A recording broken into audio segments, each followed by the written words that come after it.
2047ರ ವಿಕಸಿತ ಭಾರತದ ವೇಳೆ ನೌಕಾಯಾನ ಸಚಿವಾಲಯವು ದೇಶದ ಎಲ್ಲ ಬಂದರುಗಳ ಒಟ್ಟು ಸರಕು ನಿರ್ವಹಣೆ ಸಾಮರ್ಥ್ಯವನ್ನು 10,000 ದಶಲಕ್ಷ ಮೆಟ್ರಿಕ್ ಟನ್ಗೇರಿಸುವ ಗುರಿ ಹೊಂದಿದೆ ಎಂದು ಕೇಂದ್ರ ನೌಕಾಯಾನ ಮತ್ತು ಬಂದರು ಖಾತೆ ಸಚಿವ ಸರ್ಬಾನಂದ್ ಸೋನೋವಾಲ್ ಅವರು ಹೇಳಿದ್ದಾರೆ.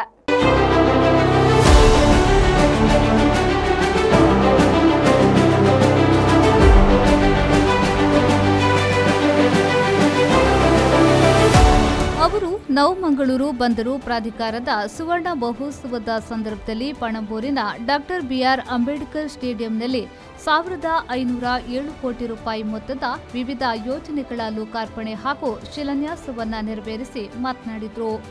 In the West Coast, New Mangalore port is one of the leading ports, which has started its journey with only 4 berths and 90,000 metric ton cargo handling.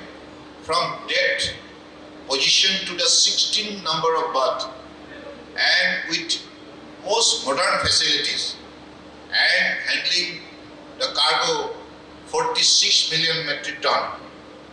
This is a remarkable journey and it is happening because of the modernization, mechanization, digitization of the port in the last 11 years. As you know, under the dynamic and visionary leadership of Honorable Prime Minister Narendra Modi ji, in the last 11 years, this sector has grown remarkably.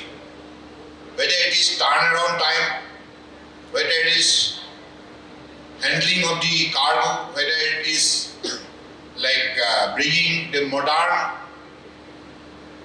kind of machineries, whether it is rail-mounted crane or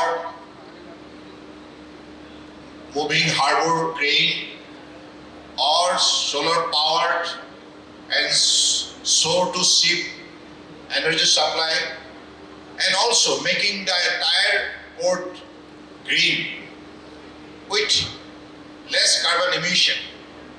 So that's reflect the most modern and most globally competitive port structure that is there in New Mangalore. Now we can claim that yes, in a global society, among all the maritime nations, that yes, we have also world-class port that is New Mangalore.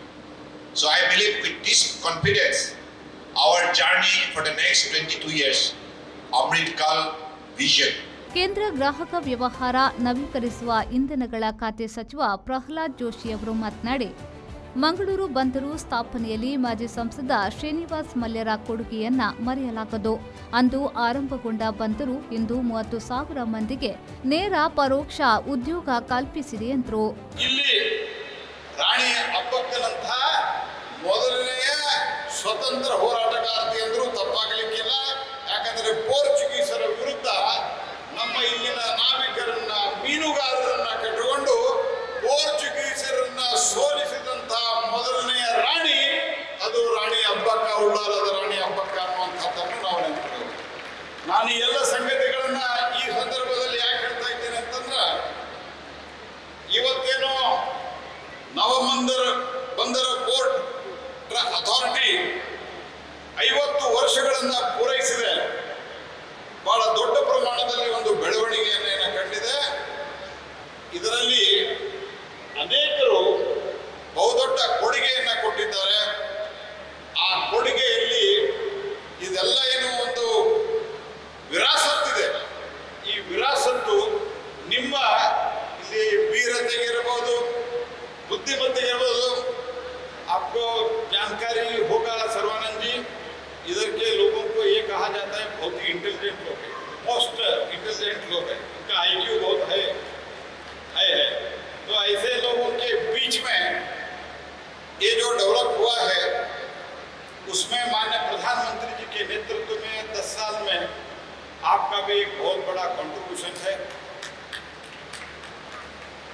ಅದೇ ರೀತಿ ನಮ್ಮ ಈಗಿನ chairman Venkataramana Akkaraju, he has done an exemplary work in last 6 years.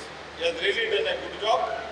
ಈ ಸಂದರ್ಭದಲ್ಲಿ ಕೇಂದ್ರ ಸಚಿವ ಸರ್ಬಾನಂದ್ ಸೋನೋವಾಲ್ ಅವರು multi speciality PPP ಆಸ್ಪತ್ರೆ, ಶ್ರೀನಿವಾಸ ಫೋರ್ಟ್ ಆಸ್ಪತ್ರೆ, ವಾಹನ ಸ್ಕ್ಯಾನರ್ ವ್ಯವಸ್ಥೆ, ಇಂಧನ ಮತ್ತು ಆಹಾರ ಸರಬರಾಜು ಸರಪಳಿ ಯೋಜನೆಗಳು, 4 ಪಥಗಳ ಬಂದರು ಸಂಪರ್ಕ ರಸ್ತೆ, ಟ್ರಕ್ ಟರ್ಮಿನಲ್ ಮತ್ತು ರೈಲು ಕವರ್ ಶೆಡ್ಗಳ ಸಮರ್ಪಣೆ ಸೇರಿದಂತೆ 1507 ಕೋಟಿ ರೂಪಾಯಿ ವೆಚ್ಚದ ಯೋಜನೆಗಳನ್ನು ಉದ್ಘಾಟಿಸಿದರು.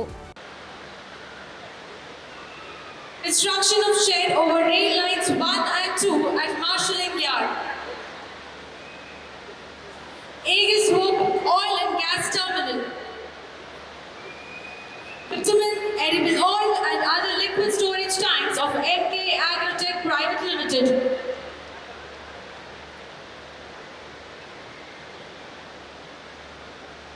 Bitumen, edible oil and other liquid storage tanks of MK Agrotech Private Limited. Bitumen and edible oil refinery of SSPB Petroleum Products Limited.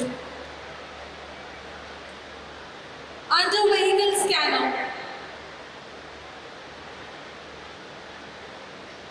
The setting up of liquid storage tank farm by Aegis Hope. ಎನ್ಎಂಪಿ ಅಧ್ಯಕ್ಷರಾದ doctor Venkataramana ಅಕ್ಕರಾಜು ಸ್ವಾಗತಿಸಿದರು. ಸಂಘದ ಶತಮಾನೋತ್ಸವದ ಲೋಗೋವನ್ನು ಸಚಿವ ಪ್ರಹ್ಲಾದ್ ಜೋಶಿ ಅವರು ಅನಾವರಣಗೊಳಿಸಿದರು. NMPA CSR ನಿಧಿಯಿಂದ ವಿವಿಧ ಕೊಡುಗೆಗಳನ್ನು ವಿತರಿಸಲಾಯಿತು. NMPA has contributed 3 vehicles. ಆರ್ಥಿಕವಾಗಿ ನಮ್ಮ ದೇಶಕ್ಕೆ NMPA ಅದೇ ರೀತಿ ಮತ್ತೊಂದು ನಿವೃತ್ತ ಅಧಿಕಾರಿಗಳನ್ನು ಸನ್ಮಾನಿಸಲಾಯಿತು. May we have a round of applause because these ಈ ಸಂದರ್ಭದಲ್ಲಿ ಶಾಸಕರಾದ ವೇದವ್ಯಾಸ್ ಕಾಮತ್, ಡಾಕ್ಟರ್ ವೈ ಭರಶೆಟ್ಟಿ, ಮಾಜಿ ಸಂಸದ ನಳಿನ್ ಕುಮಾರ್ ಕಟೀಲ್, ಕೇಂದ್ರ ನೌಕಾಯಾನ ಮಹಾನಿರ್ದೇಶಕ ಶ್ಯಾಮ್ ಜಗನ್ನಾಥ್ ಮತ್ತಿತರರು ಉಪಸ್ಥಿತರಿದ್ದರು. ಶರಸಾಲಿಯನ್, ವಿ4 ನ್ಯೂಸ್, ಮಂಗಳೂರು.